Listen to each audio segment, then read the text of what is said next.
Mesdames, Messieurs, chers téléspectateurs d'Africa 24, bienvenue. Merci de nous rejoindre dans cette émission. Une émission qui reçoit aujourd'hui le président de la coalition des indignés de la Côte d'Ivoire, M. Samba David est notre invité. Merci d'avoir accepté notre invitation. Merci à vous. Alors, c'est qui les indignés de la Côte d'Ivoire?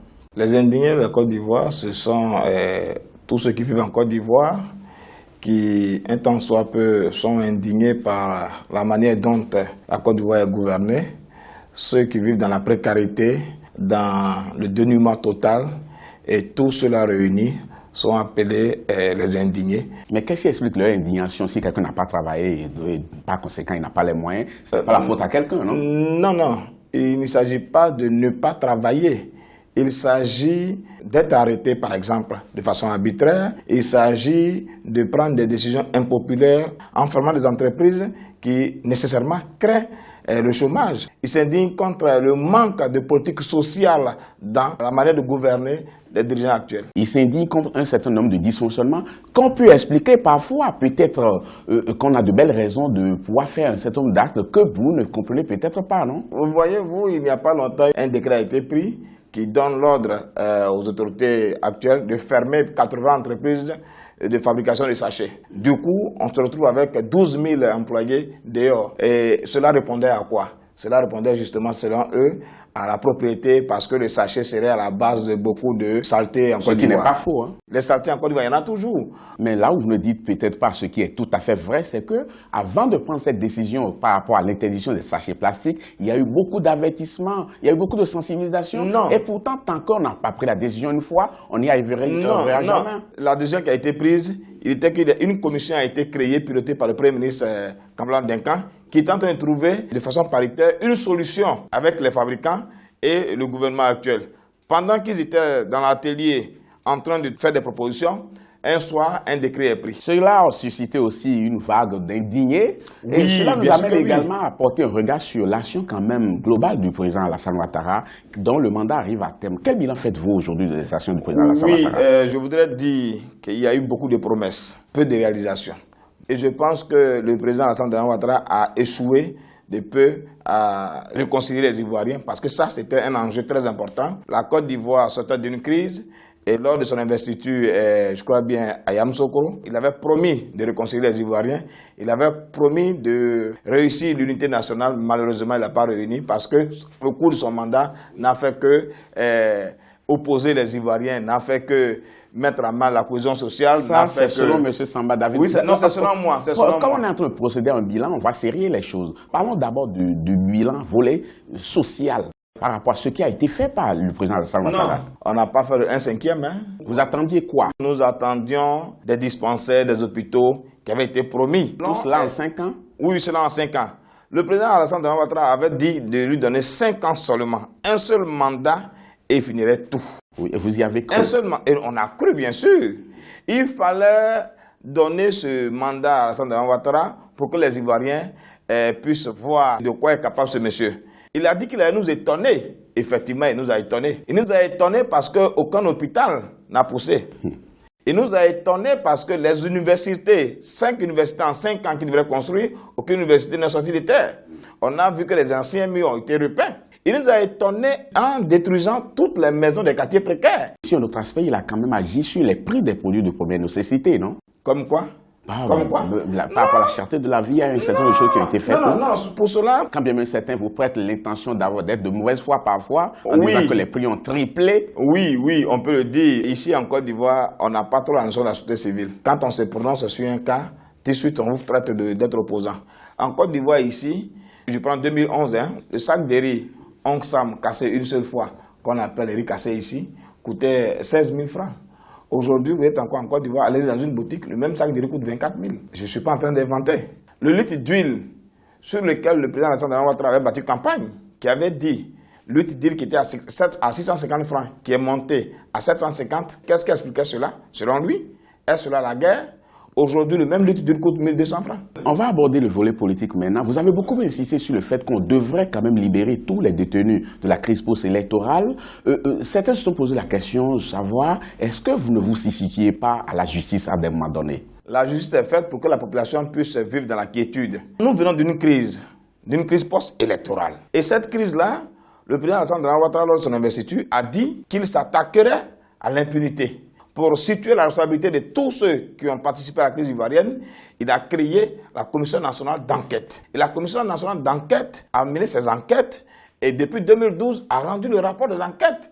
La Commission nationale d'enquête dit qu'il y a eu 1400 et quelques crimes commis par le camp Gbagbo et 727 crimes commis par le camp Ouattara. Mais depuis que nous sommes là, c'est seulement dans le camp Gbagbo qu'on prend, qu'on arrête, qu'on met en prison et qu'on cherche les preuves. Mais l'autre camp, puisque je suis ivoirien, j'étais en Côte d'Ivoire, je n'ai pas bougé, j'ai vu ce qui s'est passé en Côte d'Ivoire, je suis un témoin oculaire. Aussi aujourd'hui. Et pourtant, le camp du président Alassane Ouattara n'est pas tout à fait d'accord avec cela, hein, parce qu'apparemment, il y a un certain nombre de punitions qu'on inflige aussi aux gens de son camp aussi, non? Comme vous êtes journaliste, dites-moi un cas. Oh, des cas, il y en a certainement. Non, dites-moi un cas. Il y en a certainement, c'est pas moi qui vous donne les noms. Le président de l'Assemblée nationale, Soro Diom l'avait dit. Il dit, depuis quand vous avez vu qu'on juge ceux qui ont gagné? On ne juge pas ceux qui ont gagné. Exactement oui, ça. Il a dit ça. On ne juge pas ceux qui ont gagné. Et ça, j'ai lu ça dans l'une des déclarations de Michel Gbagbo. Donc, c'est pour dire que ce n'est pas juste. Pour résoudre, bientôt nous sommes à 8 mois des élections. Pour moi, il est important de finir de résoudre d'abord les contentieux avant de parler d'autres élections. Qu'est-ce qui a créé la crise passée?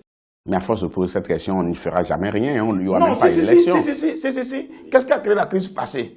Il y a aujourd'hui des gens qui sont en prison, contre lesquels aujourd'hui on n'a pas encore les preuves. Je le dis parce que j'étais au tribunal la fois passée et c'est devant moi qu'on tendait une feuille avec un bic à tous ceux qui passent. Vous voulez témoigner? Vous dites oui pour la crise, oui. Contre qui? Si vous voulez témoigner contre le régime passé, on vous enregistre. Si vous ne voulez pas témoigner contre le régime passé, on ne vous enregistre pas. J'ai dit, je suis témoin. Mais l'autre chose, c'est que vous avez beaucoup insisté que l'on libère un certain nombre de détenus. Apparemment, vos appels n'ont pas reçu un écho défavorable de la part du pouvoir, non? Parce qu'on en a libéré, non? Vous en êtes satisfait? Oui, mais ce n'était pas ça le problème.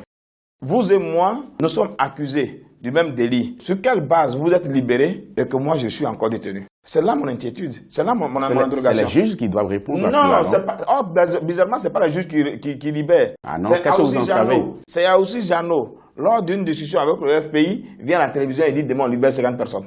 C'est tout. Voilà comment ça se passe. On a constaté quand même hein, que vous êtes aujourd'hui considéré comme un empêcheur de tourner en rond.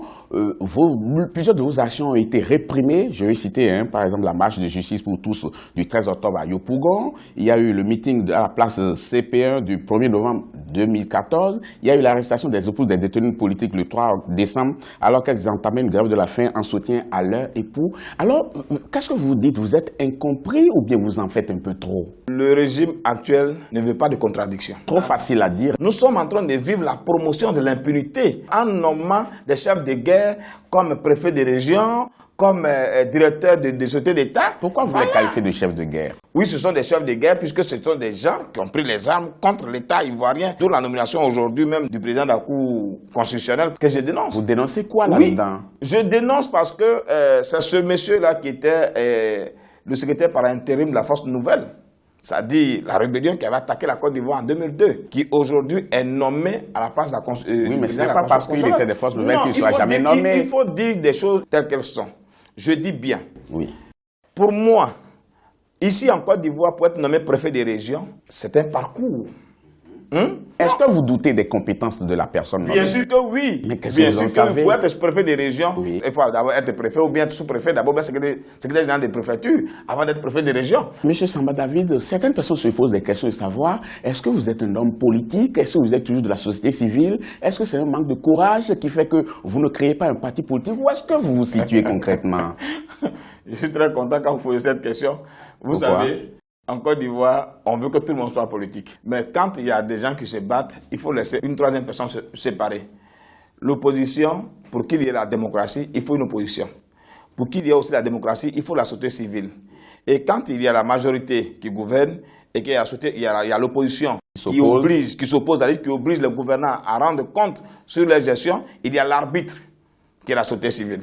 Ici, en Côte d'Ivoire, l'opposition a démissionné. Je tiens même pour preuve une phrase que vous avez tenue, citation, il n'y a plus de parti politique d'opposition en Côte d'Ivoire. La seule chose qui vaille aujourd'hui pour l'opposition ivoirienne, c'est de négocier des postes ministériels et des places à la commission électorale indépendante. Fin de citation. Oui. Est-ce que vous n'en faites pas un peu trop, là? Non, je n'en fais pas trop, c'est ce qui est. nous avons porté plainte le 26 mai 2014 contre Issoufou Bakayoko. Le président de la commission électorale. Le président de la commission électorale. Oui, vous dénoncez quoi? Nous avons voulu que sa responsabilité soit dégagée de la crise ivoirienne. C'est lui qui a organisé les élections en 2010 et il y a eu la crise. C'est lui qui, étant arbitre central, arbitre principal, et allait proclamer les résultats dans les vestiaires d'une équipe. Et c'est de là qu'est venue la crise ivoirienne. Nous avons porté plainte pour qu'il nous explique comment il s'est retrouvé dans le vestiaire d'une autre équipe. Voilà ce que nous demandons.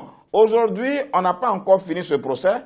Il est nommé président de la commission électorale. Nous sommes encore indignés. C'est une indignation. Nous allons encore, c'est une autre crise encore post-électorale qui est en train de se préparer. Ah, vous nous faites peur là. C'est une autre crise post-électorale qui est en train de se préparer. Vous êtes indigné également contre le fait que l'ancien président de Burkina Faso, Blaise Compaoré, se soit réfugié ici en Côte d'Ivoire. Qu'est-ce que vous dénoncez là-dedans? Quand Blaise Compaoré, qui n'a pas écouté son peuple et qui a voulu forcément modifier la constitution pour se maintenir encore au pouvoir, est venu en Côte d'Ivoire, ça va avoir des impacts négatifs forcément sur le président, et c'est ce qui arrive. Et c'est ce qu'on n'avait pas voulu. Vous pensez que Blaise Compaoré influence Alassane Ouattara? Oui, mais bien sûr que oui. Mais c'est ce qui est là. Vous n'en savez rien, hein? Non, nous voyons venir.